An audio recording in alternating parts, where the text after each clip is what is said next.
Hello there, my name is gavinroo538 and today I am going to be reacting to Top 10 Line Rider tracks of 2018. This is my first reaction video, and if you hear any background noises, just ignore them. Again, first reaction video. I will be giving out my opinions on the tracks that are featured on them, and I'll mostly just be surprised. We'll see. Let's just go with it. Woo!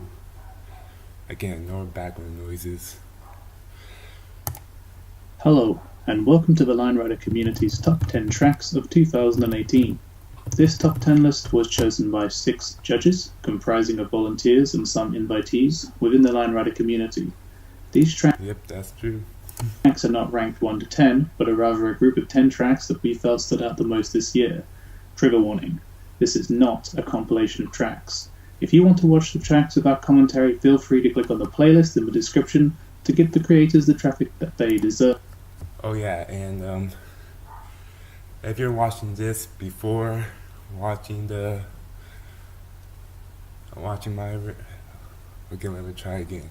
If you're watching this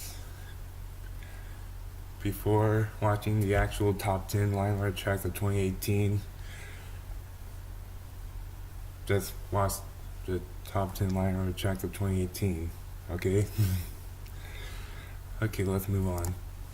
The individual lists of each judge will be given at the end of the video, along with an explanation of the judging method. Okay, let's get into it. Conundrum, okay. Alright, so that's cool. Good job to Conundrum, first of all. And when I first watched it, I thought it was pretty cool to see all those techniques and stuff. But it's just pretty much 10-point cannons.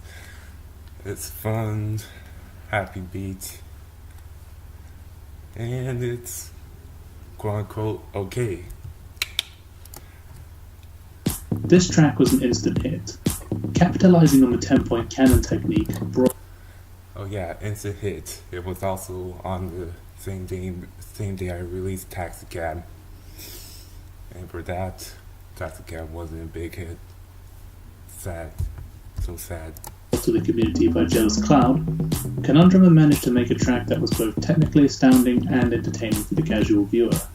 He took the initiative to create his own program to streamline the often finicky process of making 10-point cannons, which allowed him to achieve the crazy levels of precision seen in the track. The highlight of this comes when Conan manages to make Bosch come off the sled but appear to still be riding it, as Bosch's head slowly turns for comic effect. Yeah. First of all, awesome commentary, Handyman. You did good. Again, this is just my opinion, so if you agree with me, good job. If you don't agree, oh well. Anyways, should this be in my top 10 list? It was impressive, but I don't think it would be in my top 10 list, to be honest. Anyways, good Conundrum for being in that list, his list. Good job. Step inside. Okay, when I first saw this, I was really impressed. It had awesome animation, and it came from a fairly newcomer, so good job. It's like his, I don't know, second track, third track. Really impressive. Impressive animation. And impressive, I don't know, storyline or something. I love looking for stories in Line Rider tracks. Yeah. Anyway, let's continue. Good job tying my shoelace. By Tie My Shoelace. Step Inside, whilst not being one of the most coherent tracks on the list, is nonetheless one of the most impressive from a technical point of view. It is the first track where much of the animation is generated by using a custom macro program. This program would draw in every... Yeah, he used a program for that. I'm just gonna predict what the number one is. It's probably gonna be Falling to the Beat by iPie. I'm already gonna predict it. frame, according to Tie My Shoelaces specifications.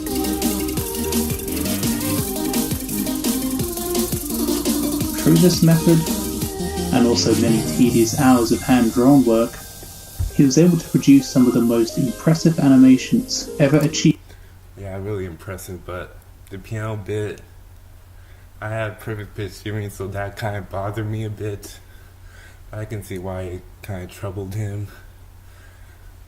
But, yeah, that was probably my least favorite part, the piano bit. Again, perfect pitch. I had perfect pitch hearing. So let's just continue. Achieved in Line Rider history. Jump! It's Marvin! Your cousin, Marvin Berry! You know that new sound you're looking for? Well, listen to this! Wow. I probably already know what could be next. I'm gonna guess Rabbit's newest track. Oh wait, never mind. Not newest track. It's first track of 2018 from Rabbit, Ruby Falls. This is my favorite track of 2018. My favorite track. It's just super dang good. And when I got the meaning of the track and how it meant so much to Rabbit, the song itself, it made me love it even more. Okay, let's continue.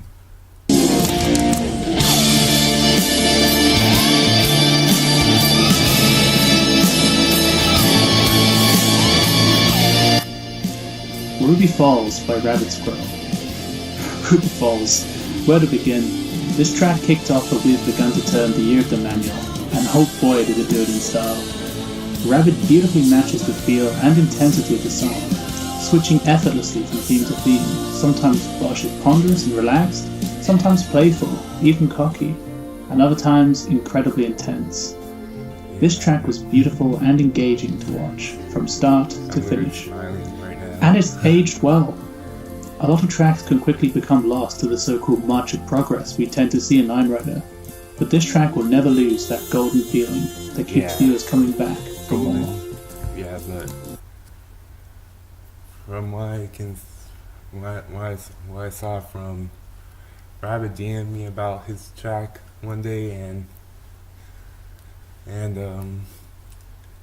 I think I already told you earlier, right? That the song meant so much to him, and yeah, I don't really know what else to say. I'm just saying, I don't know why.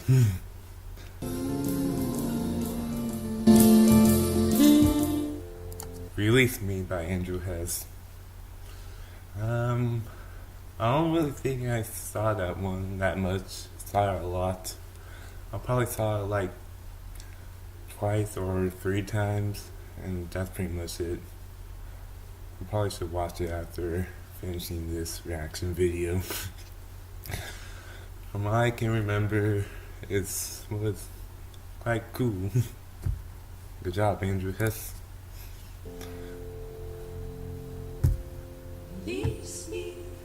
Release Me by Andrew Hess. Anyways, yeah, he's a fairly newcomer. He's another one. I think there's gonna be a lot of newcomers that's gonna be in this list. Just gonna predict. Release Me is aptly named. It is an escapist track that brings the viewer into a trance-like state. Drawing inspiration from some of Rabbit Squirrel's recent works, such as This'll Destroy You and Ruby Falls, this track transports you to another place. Watching this track is like being massaged. It is an extremely relaxing and gentle experience. Even the more intense sections of the track are meditative, rather than jarring.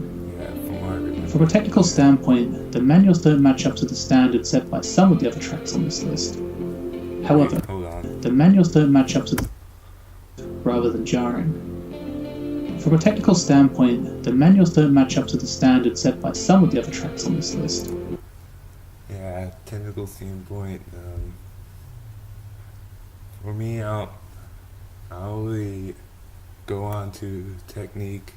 I'm not a technical person. I'm more story person, artistic person. A mix between those two. Well, story is art, so. Anyways, However, frame from technical perspective, I think it's like okay, I guess. perfect excellence is far from the aim of this track. Rather, it is to release you for just a couple of minutes from your daily cares. Andrew is a new and particularly creative track maker, so be sure You to just go. call Andrew a noob. Seriously? Why would you do that? You can't just flat out call someone a noob just because. Look, Andrew is quite good at track making, okay? And man, how dare you? How dare you? Ree! Go subscribe for 2019. Oh, I was wrong. Wait, was this? It's going by. For how long this video is, I don't think it's just doing just 10 tracks. Okay, I don't really know what's going on, to be honest. Is it like going in order from 10 to 1, or is it just... I don't know. It says top 10 liner tracks of 2018. Are these the highlights? If these are the highlights, then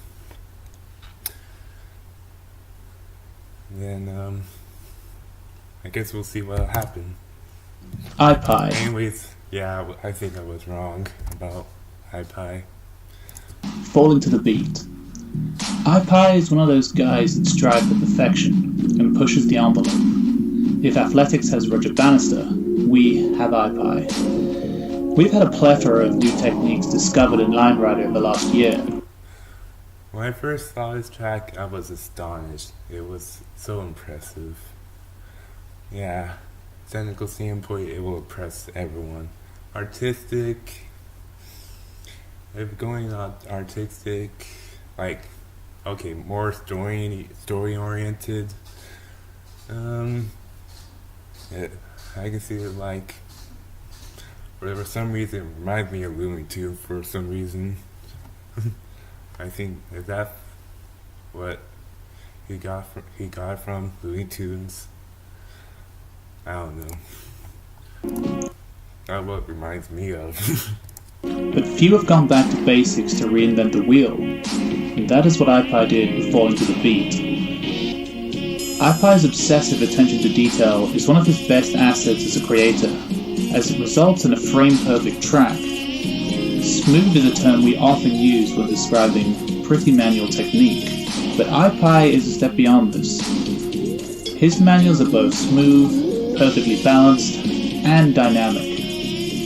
As for reinventing the wheel, he actually discovers new positions that Bosch can form into during manuals, which is crazy, seeing as people have been making manual tracks for over 10 years. If you don't like people being quiet, then get out. I'm probably gonna be quiet for a lot of this. Okay? The music is well implemented in this track, and complements the theme of effortless perfectionism. The highlight of the track is the beautiful Cuphead-style animation, which iPie takes a step further, actually animating a hand drawing a track that Bosch appears to ride. Whilst this had been hypothesized in the past, no one before iPie had actually ever implemented this, so this was a big Yeah, that's true. I've never seen this part before in my life. jump in terms of what was thought to be possible with hand-drawn animation. The idea of creating an unseen artist drawing the track is also just about the most meta thing I've ever seen in Line Rider. This track was a big surprise, and turbocharged the sort of manual renaissance we've seen this year. Yep. Toivo. Carnival of Rust by Toivo. What do I think about this track? It's very fluid. It's very awesome. and story based. I feel like there is some kind of story in there. Like if I look into the lyrics, like I don't know. Yeah, I mean I already know what's going on in my head, but I can't really put it out for words. If you know what I mean. Again, first reaction, don't blame me. Carnival of Rust. Probably gonna leave unedited. After Falling to the Beat came out, I thought I'd be lucky if ever to see another manual track taken to such a high level, both technically and experimentally. But Toivo sure surprised me. Carnival of Rust is a technical marvel. It's a rarity to ever see manual technique executed to such a high level, but Toivo makes it look easy. Every time I watch this track, the back of my neck prickles, as he effortlessly recycles complex low-speed manuals, always upping the ante in response to the increasing tension of the music. Building on some of the elegant concepts we saw in his earlier work, Sleeping Sun. Also, if you think I'm being a bit quiet, I'm sorry. I'm using the built-in microphone on the laptop I'm using. Yeah, sorry if I'm a bit quiet. This reaction feel is for everyone, okay? Okay. This track features ghostly, unpressured manuals that loop and sweep ever onwards, even recycling themselves with effortless grace. Toivo experiments with precarious manual positions that, despite their complexity, are nonetheless smooth. This complexity makes it all the more impressive when Bosch suddenly doubles back and recycles the track again, using those same precarious yet perfectly stabilized positions. Finally, we have the drop in the music, where to match the tension, Toivo displays some highly pressured and bizarre manuals that we have rarely if ever seen displayed elsewhere.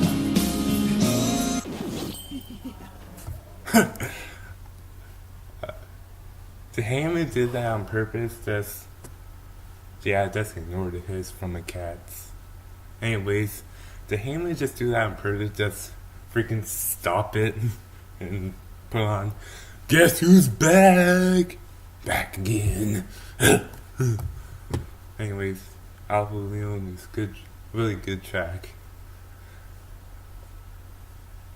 AKA Creamwood, by the way. Reminds me of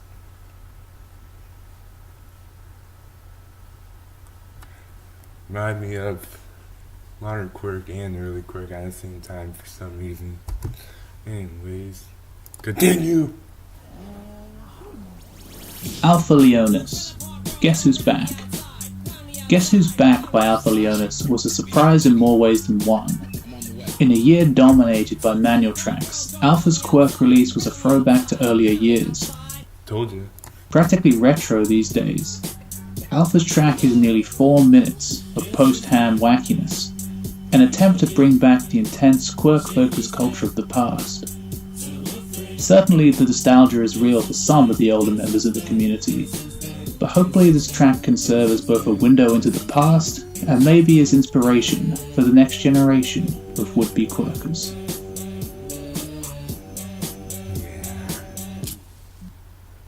iPie.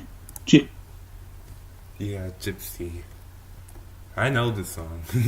Just saying. Oh yeah, I was talking about tracks. Anyways, track. It's pretty good. Would be my top. I keep on forgetting to say if it would be in my top 10. For this track, probably not. It is good technicality way, but I'm a story person, so story-wise, can't really see a lot of story in there. Sorry about that, iPie. If there is story, tell me. Gypsy. iPie makes a return to this list once again with Gypsy. The coherency that Also, there's my opinion, so don't dislike it if you just disagree with my opinion, okay? Falling to the Beat lacked is exemplified in Gypsy. Gypsy from start to finish is well balanced and executed, not just in terms of the techniques used, but also thematically and atmospherically. The song choice works well for a recycling track, as it calls for an even style, speed, and execution of technique, which is particularly important in a track using granules. As with Falling to the Beat, iPie's level of skill is astonishing. Of course, every creator picks holes in their own creations, but for the rest of us, Gypsy is unbelievable. This track is by far one of the smoothest and most impressive examples of integrated granules, manuals, and hidden quirk that has ever been created. One of the things that particularly amused me about Gypsy is that iPie uses a sort of sleight of hand, or perhaps sleight of track, to trick you into thinking that the track recycles itself more times than it actually does. Towards the end, he actually copy and pastes an entire section of track to a new area, and then proceeds to recycle its shape, with most of the audience none the wiser. This ingenuity is always great to see in Line Rider, and is a common theme with the tracks on this list. Rabbit Squirrel, Sealy. Yeah. Maybe I don't have me on camera, but I just do this with full. Yeah, what am I saying? I can't describe my actions, my hand actions. Anyways, Rabbit Squirrel Sealy. Really awesome. Really awesome. Technicality standing. Who knows? It's really cool. Again, I'm more a story person, not technical person. Story wise, I guess not a lot of story in it. I don't really know. Well, I guess I should be focusing on different artistic stuff besides just story. I don't know. There's a bunch of words that's coming out of my mouth. Anyways, overall, really awesome track. I loved it. Every now and then we get that one track that breaks the mold. Something totally unique and bizarre that is hard to categorize.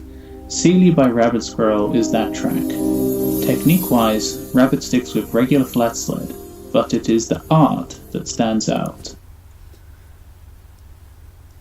Hammond explains stuff better than I can, okay? Listen to him, okay? You can sometimes listen to me just for my reactions, but just listen to him. If I had top 10, will this be in? Probably be. They'll probably be in it. At least close in it to be in it, okay? Taking inspiration from some of the beautiful illusions Andrew Hess created in Bug Thief, Rabbit takes it a step further with this track, as crazy background visuals become the theme rather than just highlights.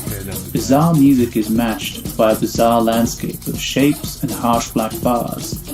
This track is a trip, and the first time I watched it, I was left speechless. Because it's just so out there. I mean, when have you ever seen anything like this in Line Rider? Of course, Rabbit doesn't take sole credit for the project. As well as taking creative direction from Sharon Pack, they've brought in Conundrummer to create the code that generated the crazy background visuals. You should change the editing. It should be Sealy by Rabbit Squirrel and Conundrummer. Come on, Handyman. Conundrummer also created a new Try to be so tough. version of LineRider.com that made creating and layering animation both more efficient and no longer speed dependent. This collaboration is one of the most interesting paradigm shifts in track making that I've seen in a long time, so thank you Rabbit & Co for keeping it fresh. I'm sure whatever you produce next will be equally enthralling. Sheldon.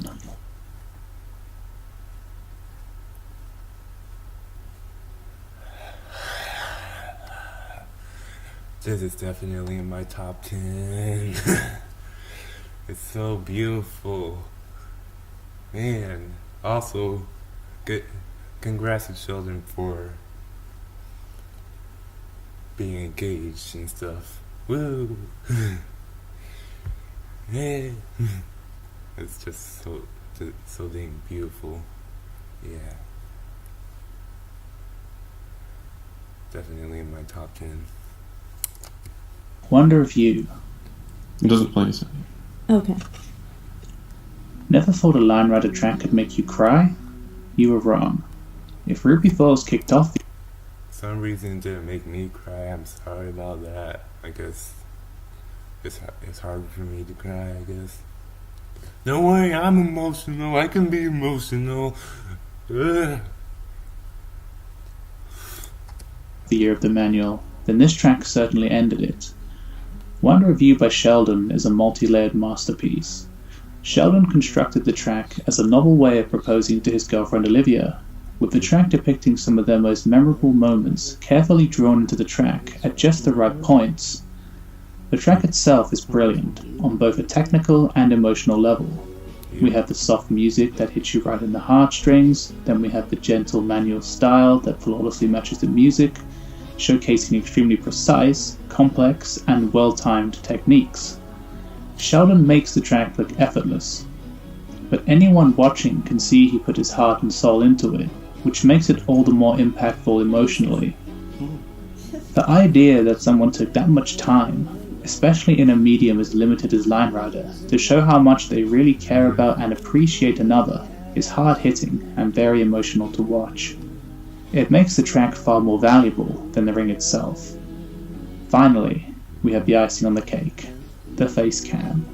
Sheldon managed to record Olivia watching the track with him, and seeing the stages of emotion and realization dawn as the track winds up to the proposal itself is all the more cathartic for having watched the track along with her. I love you. From the very first day I met you, I love you till the very last Woohoo. day. I love you. Okay.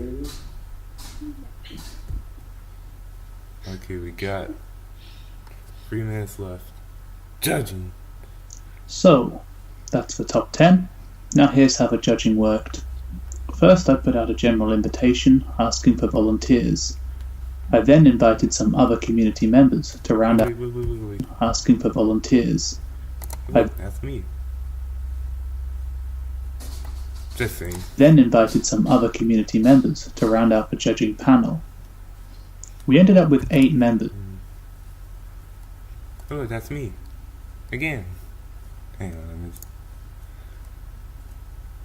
Yeah. We ended up with 8 members. One member, Conundrummer, asked to only be part of the panel in an advisory capacity, so we ended up with 7 initial judges. As the year progressed, I would check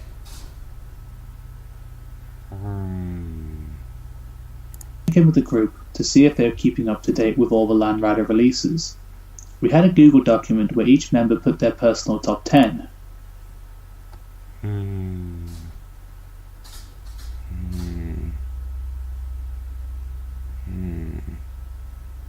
Which you are seeing now. At the end of the year, we then collated the results to see which track had been mentioned multiple times. Hey look, I've been missing twice.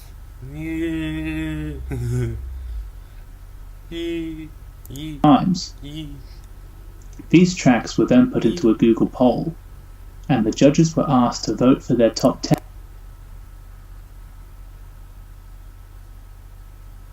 Hey look at me, I'm in there too. Don't capitalize my name. Out of that list. A further option was added underneath to list one additional track where the judge may have thought was overlooked. The results of that poll gave the top 10 list you have just seen. The judges had a hard time actually choosing, because we just had so many great tracks this year. This is reflected in some of the personal top 10s you have already seen. Many had more than 10 tracks on their lists, which is possibly why the preliminary list still ended up comprising 17 tracks. But using the poll, we were then able to get a top 10 based off of the voting for those nominations.